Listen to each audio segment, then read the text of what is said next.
So I never really came up with any rules for this series and who qualifies for it, mainly because when I started I didn't intend to turn this into a regular thing, but I usually like to cover artists that have 5 or less hits, or at least songs that people remember, and for their last hit to be about 10 years ago or more.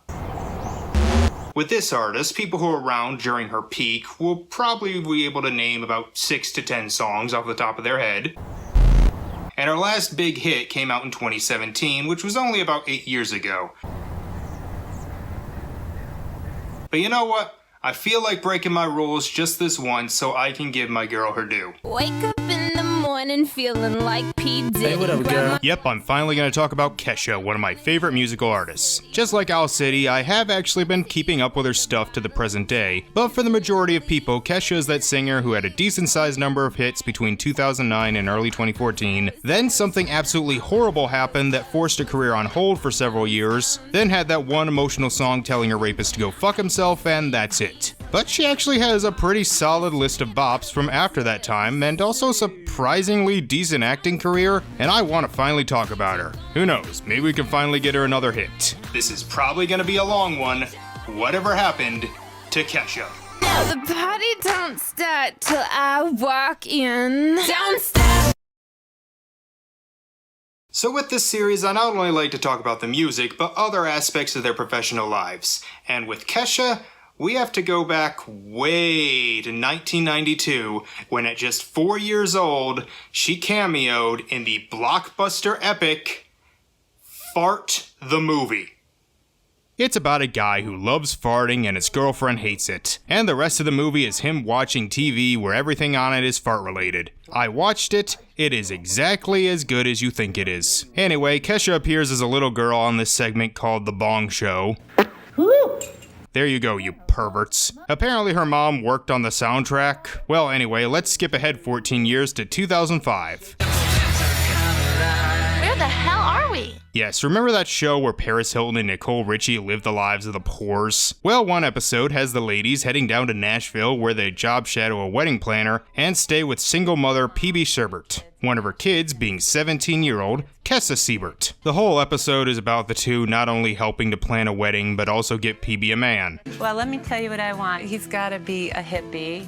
Hippie, Has to be like spiritual. spiritual, He can't be a dumbass. okay, smart. Yeah, Mom, you worked on Fart the Movie, shut the hell up. They also are terrible at this, not only messing up the strippers, arrive late to the wedding and ruin the cake while their stupid dogs run around. All this did was remind me that the 2000s were absolutely insane. We have a special surprise. We have brought in one of Brandon's favorite recording artists, Zona Jones. Oh, totally makes up for ruining our wedding. Where's my surprise? This is Randy. Hello, how are you doing? Yes, now please start fucking on the table. We cannot possibly make this wedding more awkward. They do at least leave them some BDSM equipment for the honeymoon, so that's nice. Kesha's barely a thing in this though, but she must have made an impression as that year, she was then signed onto an independent music company called Prescription Songs, founded by a man named Lucas Gottwald, aka Dr. Luke. Well, I'm sure that'll work out great. Also, I'm not sure where to put this, but apparently she was an extra in the movie Dreamgirls. And I heard that we almost crossed paths one time. I was an extra on Dreamgirls. What? For a few years, she mostly worked behind the scenes, including doing backup vocals for Paris Hilton's song Nothing in This World, the music video of which involves 24-year-old Paris Hilton feeling up, stripping for and pretending to be the girlfriend of a 13-year-old boy because, again, the 2000s were insane. Well, anyway, she spent a while writing songs for other people, including the Veronicas, Miranda Cosgrove, and Miley Cyrus, but she got her big break in 2008, not only appearing in the music video for Katy Perry's #1 hit I Kissed a Girl, but also pretty much by accident, getting a featured spot on another #1 hit.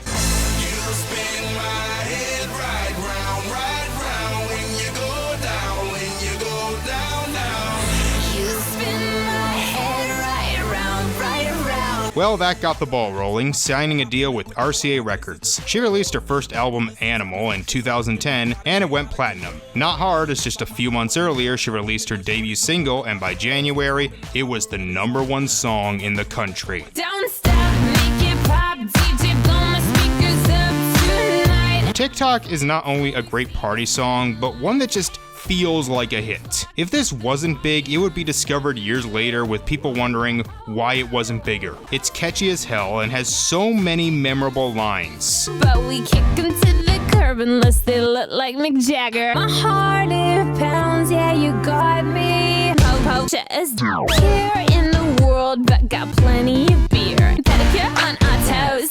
Boys try to touch my junk. Before I leave, brush my teeth with a bottle of Jack.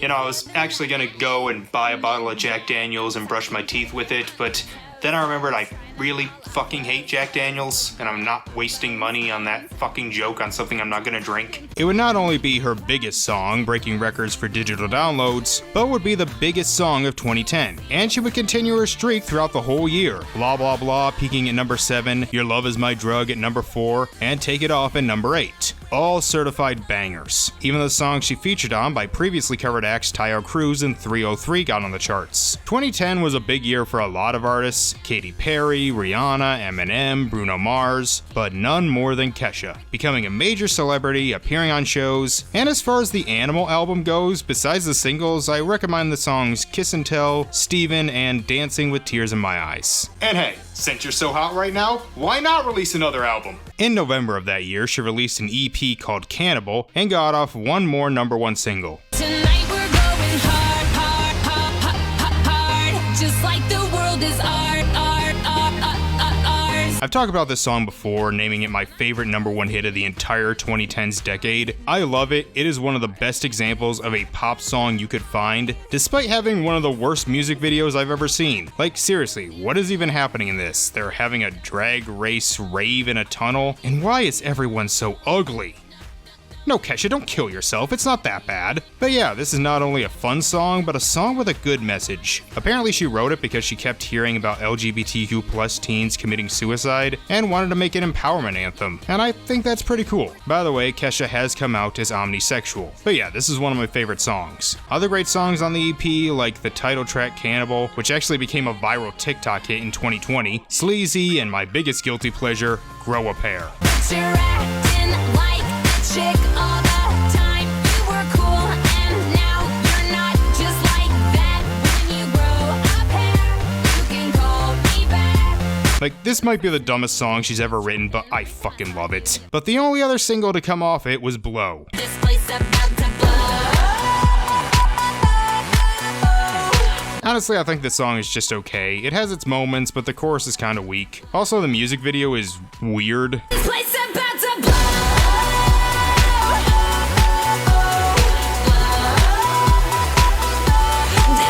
I think we all remember where we were during the Great Unicorn Massacre of 2011. It's a dark day. Also, what the hell is James Vanderbeek doing here? Some of you Victorious fans may remember when she performed this song on the episode I Scream for Kesha. This place about to blow. Well, thanks, Kesha. You made a complete mess of our house that we have to clean. Who has a concert in their living room? Wait! Kesha, wait! No, you're weird. Trina! Kesha, I am so sorry about her. Is she your sister? Yeah. I'm sorry for you.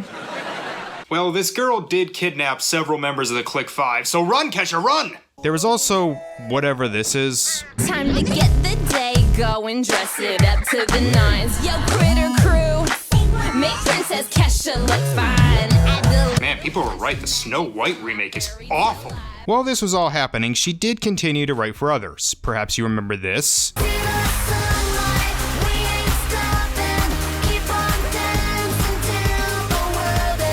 She also appeared on a song on Alice Cooper's album Welcome to My Nightmare. It's called What Baby Wants, and it kinda rocks. In late 2012, she released her next album, Warrior, and the first single that launched all the way to #2 was called Die Young. Let's make the most of the night like we're gonna die young. We're gonna die young. So if I were to objectively look at how good a club dance song could be, this is one of the best I've ever heard. It's not my personal favorite, but in terms of her party songs, this is probably the most well-produced. It just sounds so good. Hearts out our minds, running till we out of time. Wild child's looking good, living going hard just like we should. And this seems to be one of those songs that stood the test of time. I don't hear songs from that year that were even bigger hits like Call Me Maybe and One More Night that often, but people still remember this song. This is one of those songs that makes me want to dance. The next single, Come On, is also really good, but only peaked at number 27 for some reason. Come on, 'cause I know what I like, and you're looking just like the type. I did a pop riff of this back in 2019, which the time between then and now is the same as then and when the song came out. Time is an illusion. And there was the last single, Crazy Kids, that only peaked at number 40, although I could maybe see why. The chorus is fun, but the verses... I see you in the club showing Kesha love, ain't tripping on them bappy hating, catch a dub. Oh, Will.i.am's on this song too because it was 2013, although you can tell it was near the end of his peak too. Well, she put boobies in my face and now I'm really seeing doubles. What am I supposed to say to that? Although this song did apparently do pretty well in South Korea, maybe they just wanted to repay us for making Gangnam Style a hit. The rest of the album has some highlights. Thinking of You is really great, Only Wanna Dance With You is pretty good, and I love the song Wherever You Are. Wherever you are, know that our love will never die. Wherever you are.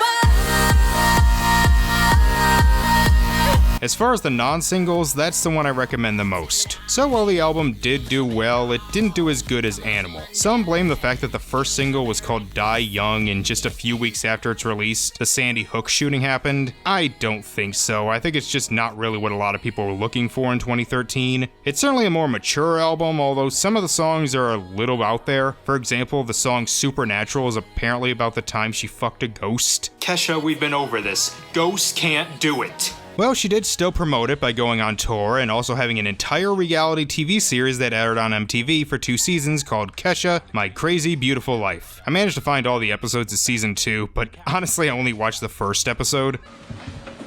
There's totally a ghost in my vagina.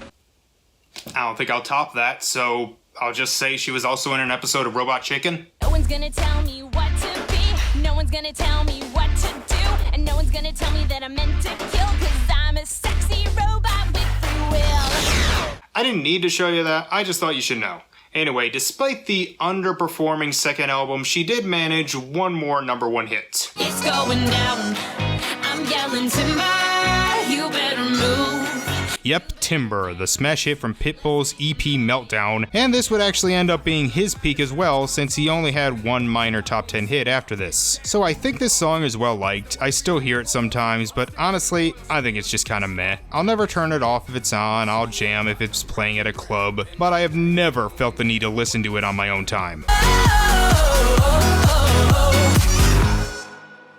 And that would be the last time Kesha ever hit the top 10 and where our story gets a little sad. In early 2014, she went into rehab for bulimia, and while still working, she wouldn't release another song for several years, because in October, she sued Dr. Luke, accusing him of harassment, abuse, fraud, and yes, sexual assault and battery. And going into full detail would make this video way longer than it already probably will be, and I want to keep this more focused on her career. You can look up multiple videos to read up on it yourself, but to cut a long story short, the two eventually reached a settlement in June 2023. Do I believe her? Well, yeah, but I'm also not a lawyer, so I can't tell if she would have won in court. And I'll say, even if she did lie about the assaults, Dr. Luke just doesn't seem like a great person to work for. Kesha wouldn't release any new music until 2017, except for a small part on Zed's song True Colors that peaked at 74, but she wasn't inactive during those years because she decided to focus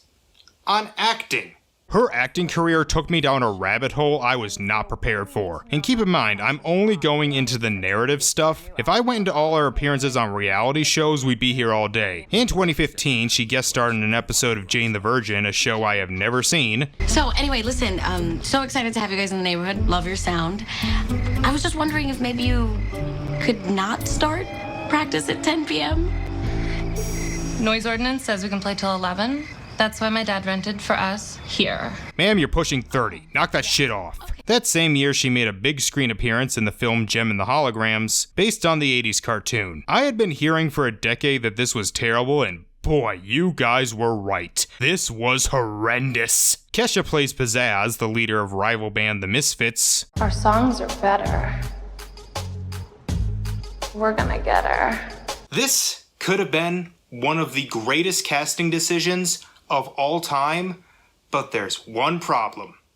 It's a cameo in the end credits. Yeah, let's just give the major villains from the show, I'm guessing I haven't actually watched it, a cameo and spend this movie focusing on a boring plot about show business and Jem backstabbing her sisters even though she needs the monies to save the house, while also being a treasure hunt to help rebuild the robot from Earth to Echo to get a holographic message from her dad that he could have just recorded and put on a flash drive. Oh, and let's also make it 2 hours long and deceivably edit footage of fans talking about their love of the cartoon to make it look like they're talking about the character from the film. This movie is awful. Rainbow Rocks is a better Jem in the Holograms movie. Oh, and you probably remember her amazing cameo in A Ghost Story, the movie where Rooney Mara eats a pie for 5 solid minutes. But then it gets weird. In 2017, she apparently starred in 2 TV series, one supposedly airing on Amazon Prime called Cat, but I'm not sure the show actually exists. I can't find it. It's not listed on Amazon, there's no clips. The only evidence I have of it being a thing is an IMDb page where the premise is summarized as, shortly after turning 24, Kat realizes that her entire life is a mess. She can't afford rent, her friendships are falling apart, she's single, uninsured, and completely lost. When Kat's parents cut her off financially, she realizes it's time to start adulting. Looking for a quick fix, she takes a 7-day challenge to fix her entire life, and Kat is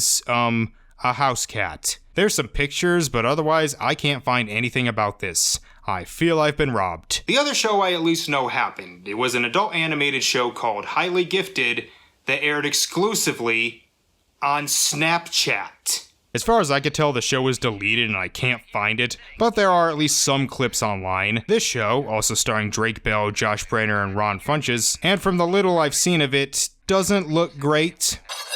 Tess? Oh, oh, so weird. Okay, let's do this.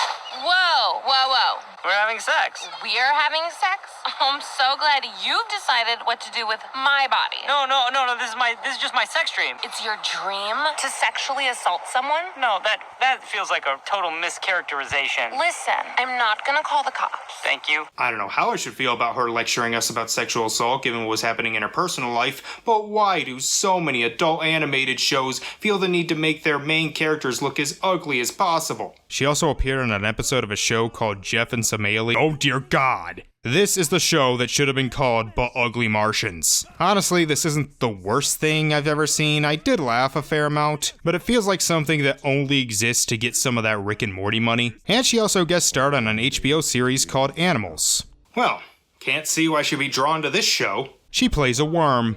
Oh yeah, sorry, I think my face is asleep, or my brain maybe, or something. I hate when that happens. Yeah. So what are you saying about your HPV? Of all the shows I've had to watch so far, this is the one I kind of want to see more of. I actually learned things, like apparently opossums eat birds. I did not know that. Proof that even HBO, when they do a shocky animated show, it's gonna be more classy than when Comedy Central or apparently Snapchat does it. You're my sister. Oh my butt. You're my everything. You're my everything. You're me. I love you. I want more drugs. You're my I want more drugs. Let's get more drugs. Then let's get married. Anyway, let's get back to the music. Before her comeback, she appeared on a Macklemore song called Good Old Days that managed to barely hit the top 50. 'Cause someday soon your whole life's gonna change.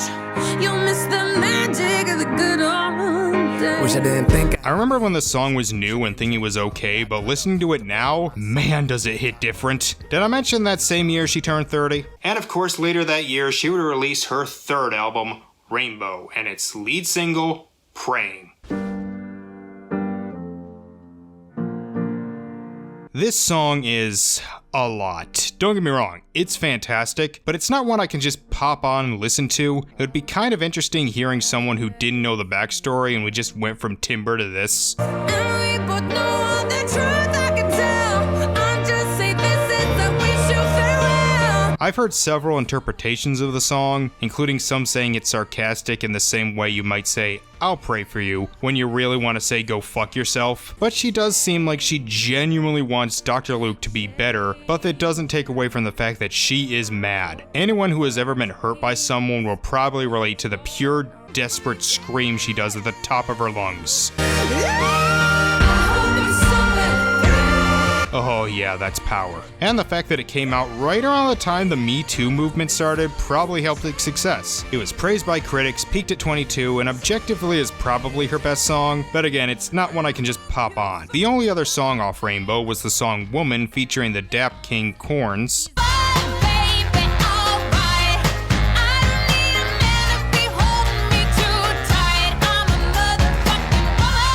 I guess it's fine, only barely got into the Hot 100, and would be the final single that would as of 2025. Did get featured in the movie Birds of Prey, so that's nice. Rest of the album's in the fine category, not really my thing, a lot of country in there, one of them has Dolly Parton on it.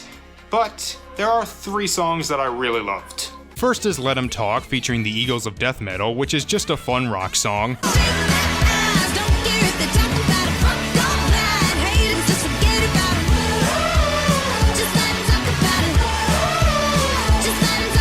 Learn to Let Go, a song about moving on from the past.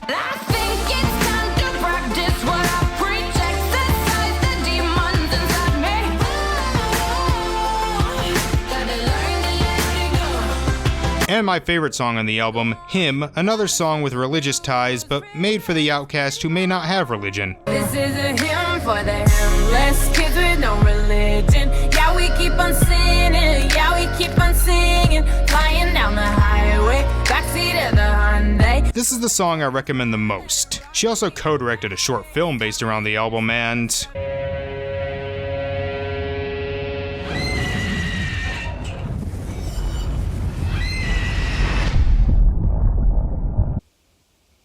it's about what I expected. Okay, there is an actual movie in this. Seeing her prepare to sing Praying in the Grammys is tear-jerking. Just lighten up, everything up, way up, lighten it up. Just. Well, I'm singing a not light song at the Grammys. It's not light. Listen, you gotta learn to let go. I'm trying to let go of it. Over the next few years, she would appear on songs for the likes of the Struts and her brother Sage, do songs for movies like On the Basis of Sex, The Greatest Showman, and Angry Birds Movie 2.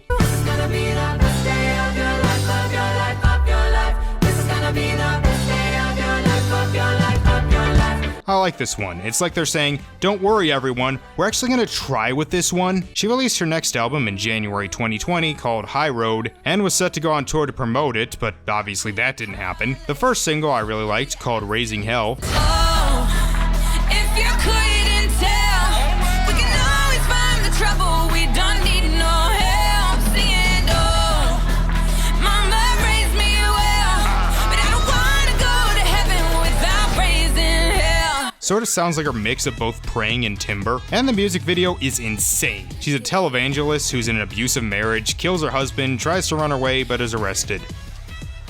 Commentary, I guess? It also features guest vocals by Big Frida, who you may remember from a previous video. The other 3 singles are alright. I guess my best would be Tonight, but my favorite songs besides Raising Hell would be High Road, BFFT, and A Little Bit of Love. I could use a little bit of love tonight.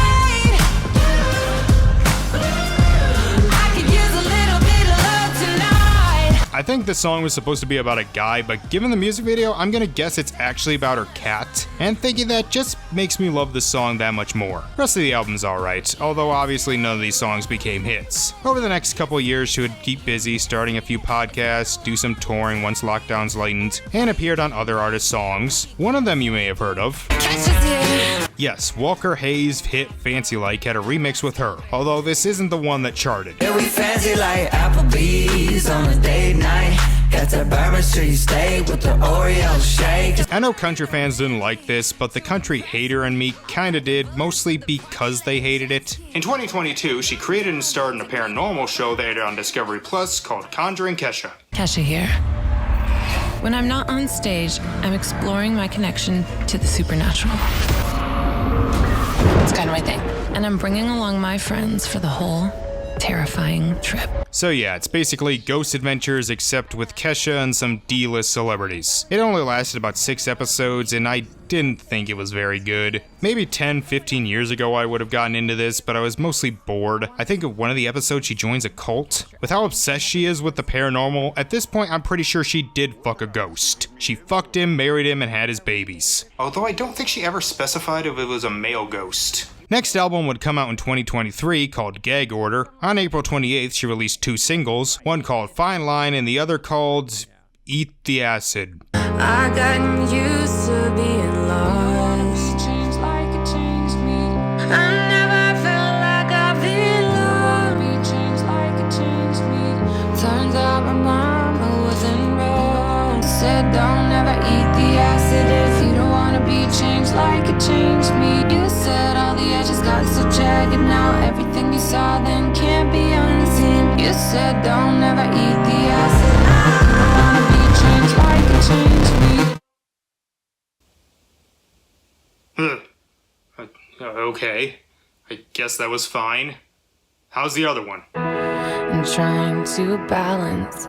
Yeah, sure. You know, I really want to go back to 2010, show these to someone and say, here's what the chick who sings TikTok is up to in 13 years. The last single is called Only Love Can Save Us Now, and it's probably my favorite of the singles, but even this I can't really say is my thing, and that's kinda how I feel about the album as a whole. I can't really say it's bad, but it's a little too highbrow for me. I kinda like the song Something to Believe In and All I Need Is You, and I do have a soft spot for the last song Happy, but the rest are a bit over my head. Some critics compared it to Bjork, so if you're a fan of hers, maybe you'll like it. Although needless to say, none of the songs were hits. Wasn't what we were looking for in 2023. Although looking at the hits from that year, I don't know what the fuck we were looking for. Let's get it started!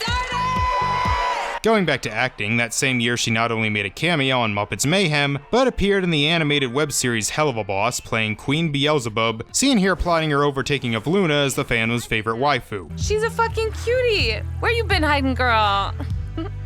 Is there something funny? Nah, I'm just really high on all this tasty energy right now. Also, having now gone through her entire filmography, I can safely say that of all of the musicians trying to act that I've covered over the years, she is easily the best. Maybe because the people who hire her know how to use her. Cotton candy.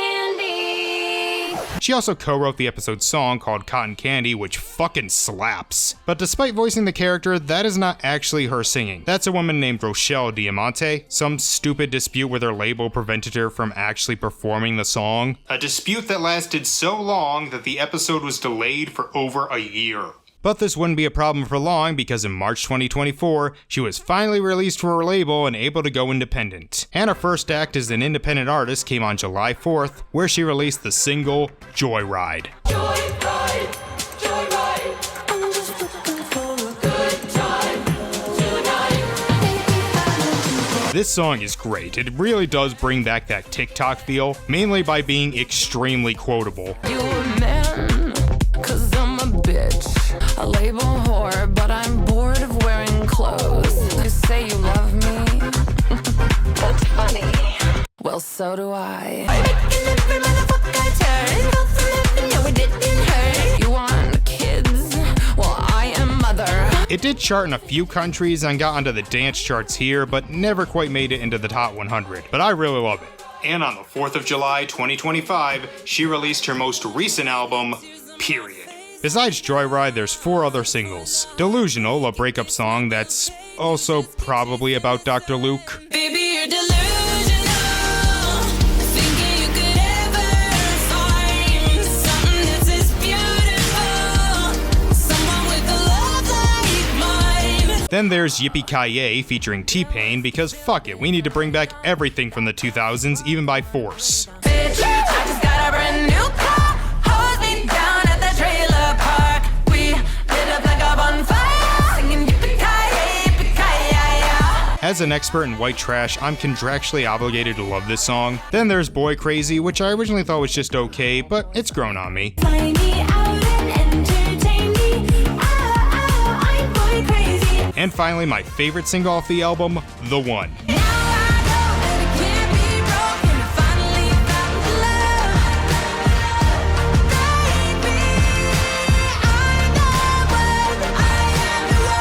Not only is it just a really solid pop song, but it's hopeful and happy. This feels like her finally relearning to love herself after all the crap she went through. Outside of the singles, I'd say the best song is Red Flag.